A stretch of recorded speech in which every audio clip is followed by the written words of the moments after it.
E aí, galera, sejam bem-vindos aqui mais uma vez ao canal do Professor PC. Estamos aqui hoje em mais uma aula do nosso curso de filosofia aqui para o ensino médio. Que, na verdade, aqui a proposta é a seguinte: a gente está apresentando no canal, está disponibilizando no canal uma série de aulas que pretendem transpassar aí todo o programa de filosofia do ensino médio a partir de uma perspectiva histórica, ou seja, a gente começa lá do surgimento da filosofia e trabalhando todas as épocas, né, da história da filosofia e os principais temas. Né? No momento a gente vai ser histórico, no outro momento a gente vai ser mais temático. Também vamos ter algumas aulas especificamente para falar de filósofos, né? Enfim, o objetivo aqui é te dar de graça aí, sem nenhum custo, uma oportunidade de adentrar nesse universo de filosofia. Também temos a mesma proposta para o programa de Sociologia do Ensino Médio, né? São as duas das áreas aí interessantes de se estudar nas ciências humanas. E aqui no nosso canal a gente tem, né, feito com muito amor, com muito carinho, com muita dedicação, de forma simples, didática, sem grandes aprofundamentos acadêmicos, esse curso para te oferecer aí uma chance de aprofundar teus conhecimentos, se você está estudando para o Enem, para te dar uma força lá nas aulas do ensino médio, para você reforçar, tirar dúvida. Então aqui o nosso objetivo é o mais humilde possível, disseminar o conhecimento, é isso que a gente está querendo, beleza? Então, galera, vamos aí. Eu peço encarecidamente que, se você está aqui, se você já assistiu às outras aulas, essa aqui é a nossa quarta aula do curso, né? Então, assim, o interessante é que você venha assistindo desde a primeira aula. Se não assistiu, se caiu aqui, né, por esse momentinho aqui, porque você procurou por filosofia antiga, dá um retrocessinho, vale a pena assistir os vídeos, porque ali eu vou tentando ser didático, né, subindo aquela escadinha, uma aula com tradução, depois um pouquinho mais de aprofundamento, e aí a gente vai caminhando e adentrando nesse universo maravilhoso que é a filosofia. Então, pessoal, vamos para o nosso assunto, não é isso? Antes de mais nada, aliás, eu queria pedir que você fizesse o seguinte: já que você está aqui, vai curtir, se você está gostando do trabalho, então, cara, deixa um like, se inscreve no canal. Eu nem tenho jeito para ficar pedindo isso não, mas faça isso aí. Compartilhe com o seu colega estudante, com o seu amigo, com o seu amigo que quer conhecer um pouquinho de filosofia, aquele cara que você sabe que gosta, manda lá para ele dar uma olhada, avaliar, e quem sabe, né, a gente consegue aí um pouco mais de difusão dos nossos canais, porque para ficar funcionando, o interessante é isso: a gente vai fazendo, você vai assistindo, você vai dando o seu retorno com like, com comentário, com compartilhamento, e aí a gente vai sentindo que está servindo, que está ajudando. A ideia é essa, beleza, moçada? Então, sem mais delongas, vamos para a nossa aula, né? Hoje a gente vai continuar falando de filosofia antiga, né? Na nossa última aula a gente falou sobre os primeiros filósofos, né? Qual que era a temática dos primeiros filósofos, quais eram as abordagens desses caras, e hoje está aqui, filosofia antiga, período cosmológico, parte 2, ou seja, agora a gente vai adentrar um pouco mais neste universo da filosofia antiga, beleza? Então, sem mais enrolação, galera, vamos nessa, vamos para a aula. Se liga aí. Primeiro, como sempre, quem já tem visto aqui as aulas, a gente tem que perceber o seguinte: a gente sempre faz uma contextualização prévia, né? E como hoje nós estamos numa aula parte 2, eu preciso fazer uma revisão daquilo que a gente viu. Se você não assistiu ainda, eu vou deixar aqui no card e tal, você volta a assistir a primeira parte, né? E já que você assistiu, estou contando que você já assistiu primeiro, a gente vai aqui ver uma revisãozinha no sentido de dizer algumas coisas que eu quero que você tenha em mente a respeito da aula passada. Primeiro de tudo, é preciso que você perceba que os primeiros filósofos, ou seja, né, a filosofia nascente e tal, ela não havia, né, entre os problemas lá estudados, não havia uma busca pela criação, no sentido ocidental, né? Deus criou o mundo, quem criou o mundo é ex nihilo, ou seja, do nada. Mas havia antes uma busca pela origem e fundamento da ordem, do cosmos na natureza. Ou seja, quem assistiu na aula passada pode ter percebido isso. Né? Os gregos, eles não compreendiam a ideia do universo como nós compreendemos. Para eles não havia um momento inicial do universo onde nada existia e por um ato de criação passou a existir tudo que existe. Não é bem assim a perspectiva dos gregos. Para os gregos, o que havia era caos e cosmos, desordem e ordem. O universo era um todo disforme, mas a eternidade desse todo disforme ela é incontestável nos gregos, e por uma razão lógica. Tá? Para os gregos, o mundo existe. Existe? Sim, tá aí. Tá duvidando da existência do mundo? Taca a testa na parede para tu ver se não tem. Ele existe, é um fato. No futuro, sempre existirá. No passado, sempre existiu. Porque é só você buscar a sucessão dos momentos que você vai perceber que eternamente você vai. Agora, o que é que o grego se perguntava? Qual que era a indagação a respeito do princípio e do fundamento? Não era por uma criação. Porque, do ponto de vista lógico, não existe criação ex nihilo. Não existe criação do nada, né? Onde nada há, nada se pode tirar. Não venha você com essa história que, mas Deus pode, porque isso aí nós estamos falando fora da esfera racional. Se você quer seguir e compreender o mundo de acordo com a sua razão, obviamente você admite que não dá certo. Eu não posso pegar uma caixa de sapatos e dentro dessa caixa de sapatos vazia e tirar de lá um guarda-roupa. Não dá. Tranquilo? E os gregos, eles pressentiam isso. Eles diziam, olha, o universo, o cosmos, ele já foi caos, ou seja, já foi desordem, já foi disforme. E ele é cosmo, ele tem uma ordem teleológica natural, um funcionamento organizado, porque existe um princípio que sustenta tudo isso. E isso nos conduz aqui para o nosso ponto que é preciso guardar. Para os gregos, já que eles buscavam essa ordem, eles buscavam nessa pergunta, qual o princípio de todas as coisas? Ou seja, que elemento, que princípio, que coisa, que entidade na natureza, na physis, né, faz com que essa physis, essa natureza seja um todo organizado, complexo, mas ainda assim um todo organizado que obedece a leis e que funciona de uma forma tão maravilhosamente bela. Que princípio é esse? Certo? O que hoje, por exemplo, na nossa mentalidade ocidental, nós dizemos é Deus que mantém tudo isso. Os gregos, eles não chamam de Deus no sentido ocidental, porque não havia, na consciência do filósofo, do homem grego, até do homem comum grego, não havia a nossa compreensão de dualidade, né? Substância extensa, matéria, e substância espiritual, no ponto de como se fala, né, na filosofia cartesiana. Não. Para os gregos, tudo que existia, inclusive os deuses, pertenciam à physis, estavam dentro da physis, então o pensamento e realidade correspondiam a uma coisa só. Beleza? Então eles perguntavam qual o princípio de todas as coisas. Certo? Então nesse contexto você tem em mente, beleza. Então os caras queriam procurar por essa ordem na natureza e queriam encontrar na natureza um princípio de todas as coisas. Caminhando, agora sim, nós temos o seguinte contexto. Primeiro, hoje, galera, a gente vai dar uma olhada no que se chama lá no período cosmológico ou pré-socrático. Nós vamos hoje conhecer as escolas de pensamento desse período. E aqui nós temos 4 delas. A escola jônica, baseada lá na região da Jônia, a escola itálica ou pitagórica, que o representante maior é o filósofo e matemático Pitágoras, Samos, e também temos a escola eleática, que era na região de Eleia, cidade de Eleia, temos lá, e temos ainda a escola atomística, ou atomismo.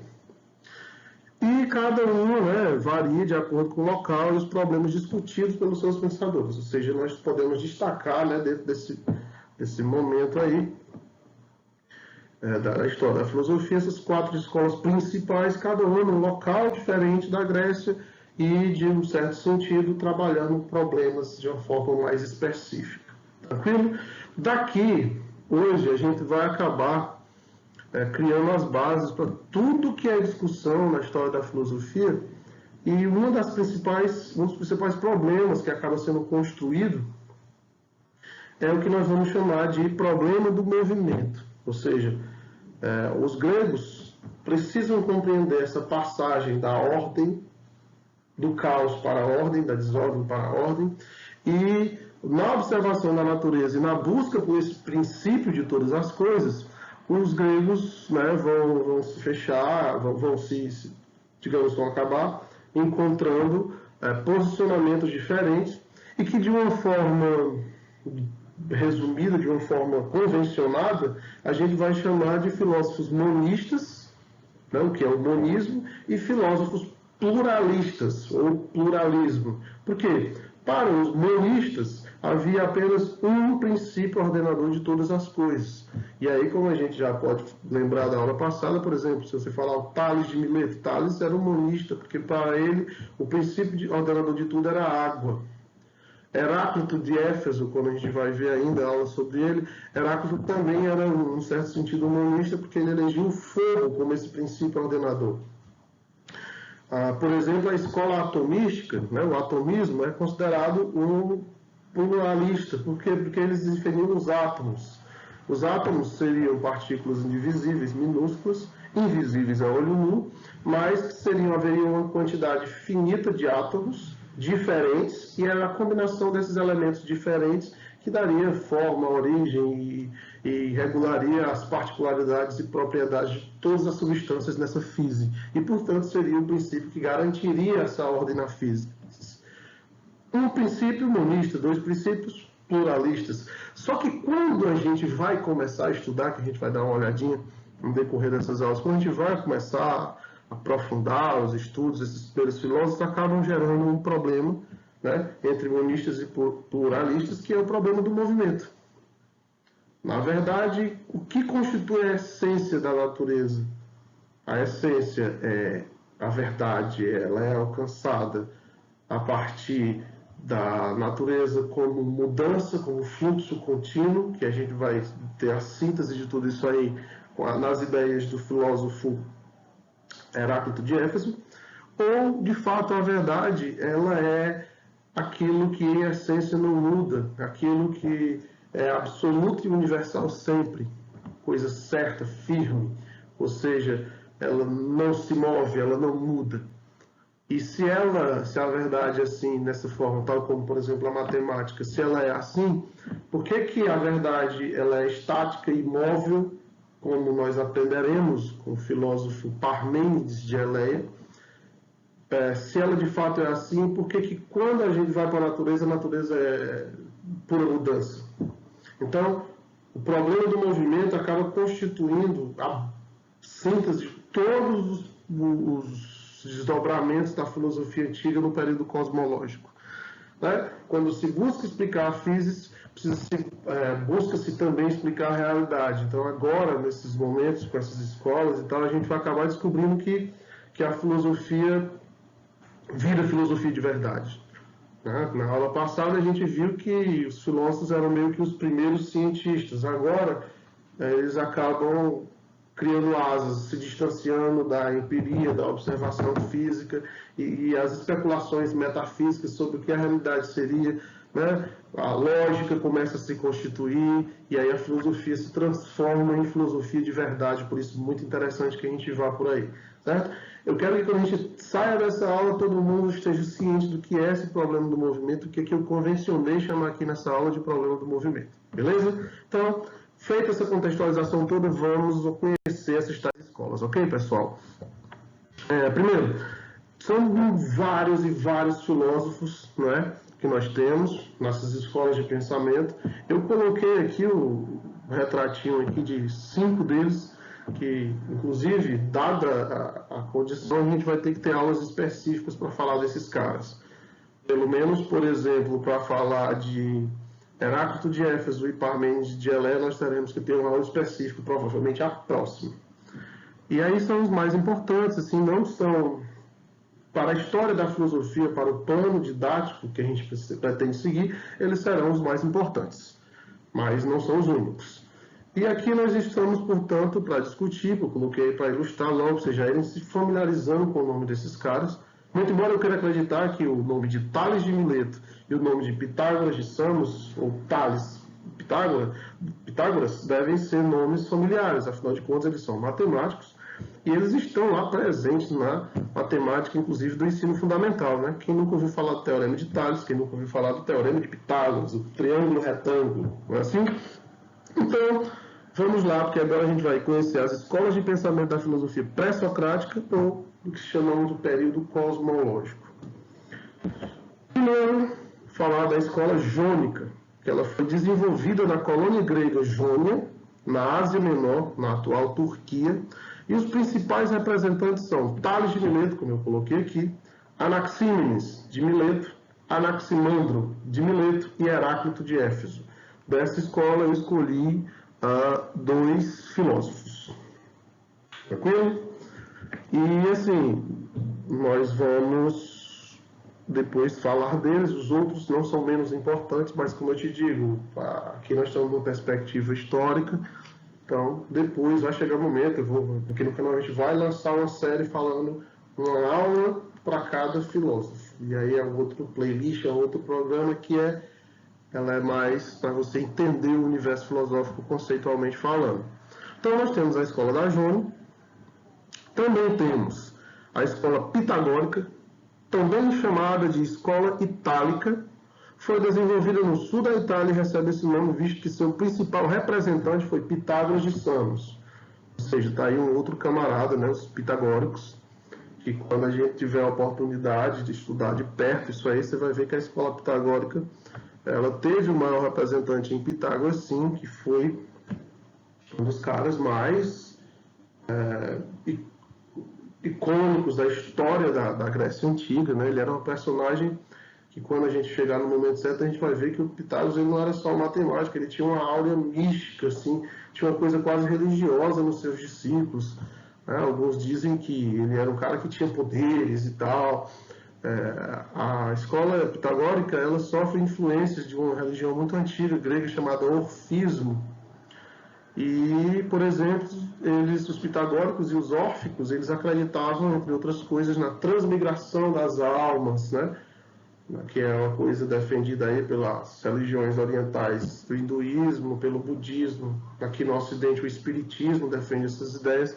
Então, já na época do Pitágoras aqui, 570, 495 aproximadamente, os caras já tinham essa perspectiva, né, de que a alma, o espírito, não como um fantasminha que a gente tem no Ocidente, mas a essência intelectual, a consciência, ela migrava, né, ela de corpo em corpo e tal, e ela sobreviveria, num certo sentido, à desordem física. Isso a gente pode, inclusive, dizer que talvez essa seja uma antiga, a primeira forma de pensar a espiritualidade desvinculada da materialidade, isso já com o misticismo dos pitagóricos, sofrendo as influências da religião órfica. Para o Tales, o princípio do universo ele era número. O princípio de todas as coisas, o Tales elegeu o número, a matemática, a forma lógica. Então, essa era a escola pitagórica. Daqui a gente pode perceber, então, que o discurso que eu falava, que era sobre a natureza, um princípio físico para a natureza física, ele começa a adentrar, né, a reflexão filosófica começa a adentrar num campo da reflexão puramente lógico-racional. E mais tarde nós vamos ver que isso dá origem à metafísica e que isso dá origem a um modo muito particular de pensar a realidade, que é uma coisa diferente do que a ciência faz. A gente começa a pensar em princípios transcendentais, em ordens que sustentam a realidade, isso é metafísica por excelência, não é assim? Então a filosofia passa a ser essa forma de exercício racional para pensar a realidade e começa a pensar a realidade a partir destes princípios fundamentais que organizam o mundo inteiro, o universo inteiro. Pitágoras é um exemplo clássico de como a gente se distancia da especulação física, racional e empírica e começa a pensar a estrutura do mundo a partir da metafísica, de uma lógica transcendental, de uma razão que sustenta tudo. Uma outra escola é a escola eleática, ou de Eleia, desenvolvida também no sul da Itália, sendo seus principais representantes Xenófanes de Colofão, Parmênides de Eleia e Zenão de Eleia. Esses dois últimos são bem mais conhecidos e importantes, Aqui eu coloquei a foto do Parmênides de Geleia, que na verdade ele é o grande nome dessa escola, e Zenão era o discípulo de Parmênides e um cara que pretendia difundir as ideias de Parmênides e tal. E Parmênides, ele foi, né, a escola eleática, ela é talvez a escola que fundou e que criou a lógica. Lógica esta que foi sistematizada depois por Aristóteles, mas Platão e Aristóteles fazem bastante referência à ideia de Parmênides, certo? Por exemplo, Parmênides defende, estrutura a realidade, a verdade, a essência das coisas a partir da ideia de que o ser do universo, o ser é imóvel, é eterno, porque o ser é e pronto. Quando o ser não é, ele não pode existir. Então, aquilo que muda, que se transforma, aquilo que se corrompe, que transforma, que hoje é uma coisa, amanhã não é, isso não pode possuir verdade nem existência. Porque para existir tem que ser. O ser é, o não é. Ou seja, esse jogo de palavras, ele pode confundir você, mas na verdade é um jogo lógico de palavras. Parmênides, na verdade, ele quer te dizer que a essência é imóvel, que não há mudança no ser. Toda mudança ela é aparente. Por mais que existam coisas que mudem, que somam, que desapareçam na natureza, o ser existente, ele continua a ser, mesmo com a mudança, com a transformação. A verdade estaria por trás dessa aparência transitória e imutável. Certo? Muitas dessas especulações, por exemplo, são utilizadas na Idade Média pelo cristianismo para fundamentar a essência, a substância divina, aquilo que não muda, que é eterno, que é imutável, que é perfeito, papapá, nas ideias de Parmênides, que, repito, dada a complexidade delas, nós teremos uma aula específica para falar, pelo menos de Heráclito e Parmênides, que são os dois contrapontos, nós sim falaremos deles. Mas, assim, a princípio, o que é preciso que você grave aqui? Que essa escola eleática, com o pensamento de Parmênides e a difusão também de seu discípulo Zenão de Eleia, a gente vai ilustrar a perspectiva da fundação da lógica. A lógica começa a surgir aí, certo? Nós vamos, mais uma vez aqui, estar deparado com a situação de que os caras que pensam isso, né, o filósofo Parmênides, quando começa a falar sobre o ser, sobre o ente que existe, a natureza existindo como ser, possuindo existência, ele, na verdade, já está com especulação metafísica, ele também acaba fundando, junto com esse pessoal, a própria metafísica. Né? O que é o ser? O que é o existir? O ser é, e ele, como uma vez que seja, não pode mudar. Porque aquilo que não é, não pode ser. Se é eternamente imutável, não pode ter mudança. Essas especulações, elas já saem do campo de abordagem científica e entram numa esfera da metafísica, que vocês vão ter aulinha, calma, para entender o que é essa metafísica, certo? São especulações que fazem da filosofia ser filosofia e não mais ser química, não mais ser... Aliás, a química nem existia nessa época, mas eu quero dizer, não, é se distanciar de outras formas de saber, tranquilo? A filosofia acaba tomando corpo nesse momento. A gente ainda tem, galera, a escola atomista, que inclusive a escola atomista é aquela que eu usei, tem aqui uma aula também, vou deixar aqui no card, tem uma aula sobre a relação da ciência moderna com os primeiros filósofos que eu fiz com meu amigo e professor Fabiano Araújo, né, um cara muito bom de química, tem o canal dele, posso deixar aí na descrição do vídeo para você ver, foi um vídeo muito bacana que a gente fez esse diálogo, e lá eu usei o exemplo da escola atomista, né, que tem como seus representantes o filósofo Demócrito de Abdera e Leucipo de Abdera, ambos dessa cidade, né, que foi uma escola desenvolvida ali na região da Trácia.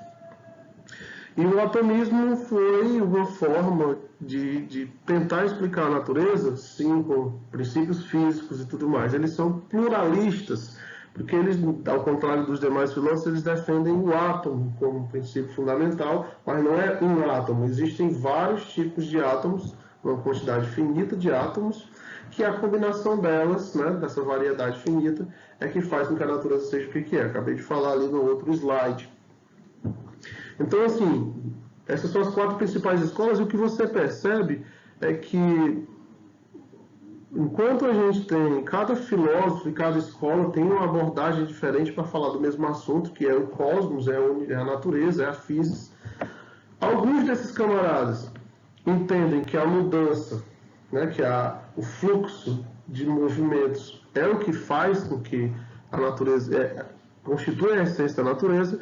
Outros filósofos vão dizer que não, que essa natureza que se transforma ela é aparência, ela é falha, ela é enganosa, e que é o princípio, são princípios lógicos, princípios transcendentais, metafísicos que sustentam essa natureza. E nós vamos ter também essa escola atomista, que defende que vários princípios, que seriam esses átomos, é que fazem tudo isso. O atomismo, ele é muito reconhecido hoje, nos tempos contemporâneos, porque ele é aquilo, é a abordagem filosófica que mais ficou o pé no chão, ou seja, que menos se distanciou de uma investigação da natureza mesma. O conceito de átomo, ele é um conceito de objeto físico, entre aspas, na linguagem dos cientistas modernos. E já a ideia de que o ser é, o não ser não é, a ideia pitagórica, que a essência é o número, a ideia, nós vamos ver com mais calma, de Heráclito de Éfeso, que a essência da natureza é a mudança, que tudo flui. Isso são conceitos um pouco mais abstratos. E os atomistas, eles, ao contrário, embora tenham uma certa abstração na hora de pensar o átomo, porque eles não conseguiam provar empiricamente a existência deles, né? A concepção do conceito de átomo foi uma concepção baseada no raciocínio lógico, mas eles estão pensando em alguma coisa que existe na natureza, é um objeto físico. O átomo é uma coisa física, está ali na natureza, e é a combinação deles que fazem as coisas ser o que são. O que, na verdade, se mostrou completamente correto. Nós sabemos muito bem que é assim que a natureza é feita, nós somos compostos por átomos. Né? Com exceção de que os gregos, os atomistas, eles acreditavam que o átomo não se dividia. Hoje nós sabemos que sim. Né? Então temos essas 4 escolas, e a partir daqui, galera, quando a gente for estudar os outros aspectos, nós vamos ver que daqui sai a física ou filosofia natural, que depois deu origem à física e à química e à biologia. Daqui sai a metafísica, daqui sai a lógica,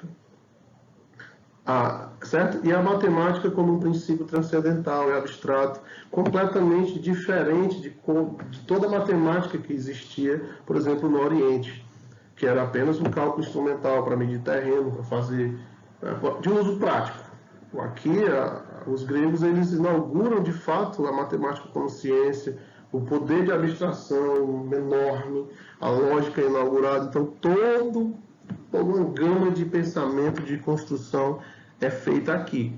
E por isso é importante você perceber que existem essas escolas, esses pontos. É interessante você entender que entre esses filósofos nós temos os monistas, ou seja, aqueles que acreditam que existe um princípio fundamental para tudo, e também tem os pluralistas, né, que acreditam na existência de vários princípios, né, elementos fundamentais, e que a combinação deles é que traz toda essa ordem na natureza, né, esses princípios, essas leis fundamentais.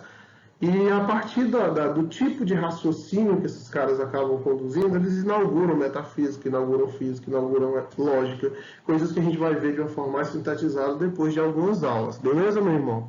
Então, vamos aqui contextualizar, vamos aqui problematizar isso aqui tudinho, certo? Olha o seguinte, problematizando então, o que nós temos aqui, o que a gente ainda... onde é que a gente chegou até agora com essa discussão sobre filosofia? Primeiro, a filosofia desenvolvida pelas diversas escolas pré-socráticas trazem os alicerces para todos os problemas filosóficos a serem abordados na história da filosofia ocidental. Exatamente. Né? Nós vamos ver as discussões em metafísica feitas por Platão, por Aristóteles, pelos filósofos medievais, até na modernidade, foram todas discussões fundadas aqui, sistematizadas por Platão e Aristóteles e desenvolvidas aí ao longo de toda a história da filosofia. Por isso é importante você lembrar daqui, foi daqui que tudo começou, a raiz foi aí. Depois, através do estudo dessas escolas filosóficas, compreende-se melhor a diferença entre a abordagem própria da filosofia em relação aos outros saberes e ciências. Exatamente. Há muita gente, professor, filosofia é ciência? Não, filosofia não é ciência.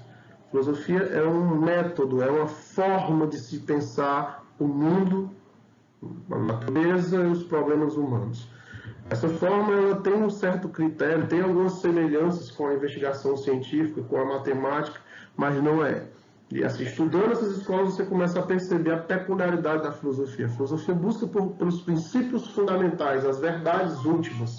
Às vezes a gente vai estar falando dessas verdades, encontrando essa verdade na natureza, como um cientista, mas às vezes a gente vai estar em pura especulação e viagem na metafísica, às vezes a gente vai estar com um discurso de pura lógica, às vezes a gente vai estar falando sobre ética, às vezes a gente vai estar falando sobre espiritualidade, enfim, a filosofia ela aborda tudo pode ser objeto filosófico.